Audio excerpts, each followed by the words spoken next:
As promised in the 411, just a quick tour through this. I've dropped a blur on, and this blur I did experiment with to see which color would work best. In the video yesterday, I told you I changed this to overlay and lowered the opacity. Well, soft light gives us more detail in this post, and so I think that is a much better option. Lower this down a little bit, and then we can see the before and after, and yeah, kind of like that. Turning on this texture layer, pretty intense. Once again, we got to move up to that layer, not just turn it on. And then we can change the blend mode, and once again, try both options here. And just for kicks, I'll stick with soft light. I'm going to bring that down.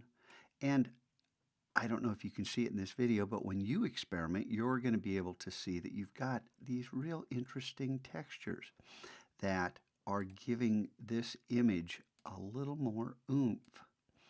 And once again, there's overlay rather than soft light. We're going to take this down. And this is a pretty intense one, so trying to match kind of the intensity of the prior texture, and that seems to work rather well.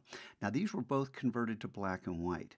This layer here I left in full color just to see what would happen.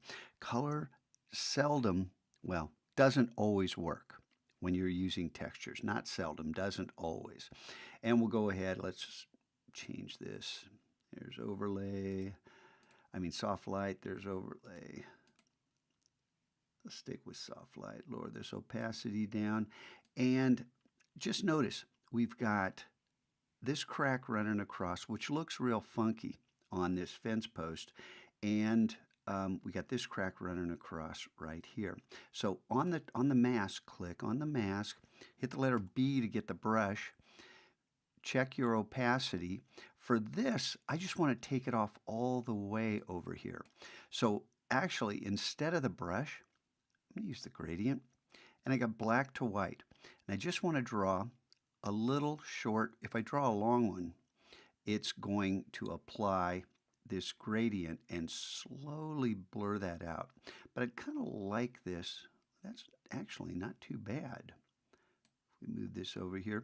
But see, we got this crack still coming across. If we draw a little short line, like so, this gives us a much more abrupt edge.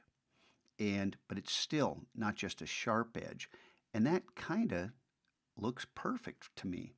And then still working on the mask, hit the letter B, and I'm going to make my brush. I'm holding down Control and Option while the cursor is over the image, and then I can make this softer or harder. I want it hard. I'm going to take it down small, and I want to paint right there. I don't want these cracks going across my barbed wire there, because it doesn't look right. And then the rest of this looks cool. The dodge and burn layer, this takes some time. And this does go to overlay. And so here the brush is larger and softer and a little larger, and then we do lower the opacity somewhere down around 20% or so. There's no actual perfect number, but we're just trying to give this a little character. And I didn't pay attention. I'm painting with white, so I'm going to undo that, and whoops, we'll redo that blend mode, and I'm going to hit D for the default colors, and you can hit X to exchange these, but I want black in the foreground. So I'm just going to darken up some of this and give this just a little character. Ooh, too much, Command Z. And we can always lower this opacity back down. Option Command Z to get rid of that and kind of avoid that area. So this is one of those season to taste things, and you come in here and give it as much character as you want. Don't go crazy, and if it gets too crazy, just hit Shift Delete, and then from this list choose 50% gray, and I'm going to cancel that because I've already done that. All right, now Second part, your texture. I downloaded one of these Eastern Sierra textures. Make sure you get the large version. Don't get a small version of these textures when you're downloading them. Pay attention to what's going on. Now, our picture's landscape, so why not image, rotate canvas, and then flip it clockwise or counterclockwise. I'm going to look at it. I want that left side on the bottom. So I'm going to go counterclockwise, and then we can hit Command 0 and come down a little bit, Command minus, there we go. And then the black and white adjustment layer. Don't just click the default. I'll give you a hint. For a lot of these, the high contrast blue and red will give you very different results. There's the blue, there's the red. For some of these, one of them will go almost black and the other one will stay very white.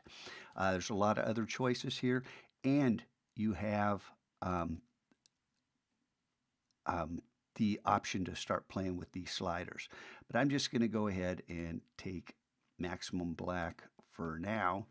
And I can't pull this over here. I need pixels. So Shift, Option, Command, N, and then E, holding down those same things, makes everything on one layer. Hit the letter V to get the Move tool.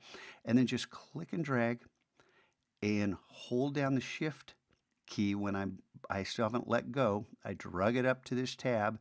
Now I'm holding down Shift. Now I'm letting go of the mouse button, but not letting go of Shift until it drops.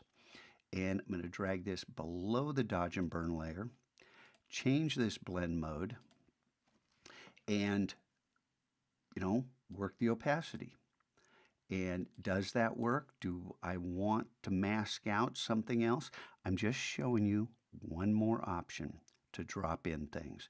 And pretty much for this, I'd probably click on Add a Layer Mask, and once again, use this gradient right here to eliminate that texture over this fence post because it just doesn't work there. You get it? And then on this mask, you can paint with a small brush if you want to take some of these textures off of this element in the foreground, the barbed wire. But I hope you start to see that there are really a lot of options that you can play with textures and really create some visually interesting results. Have some fun with this.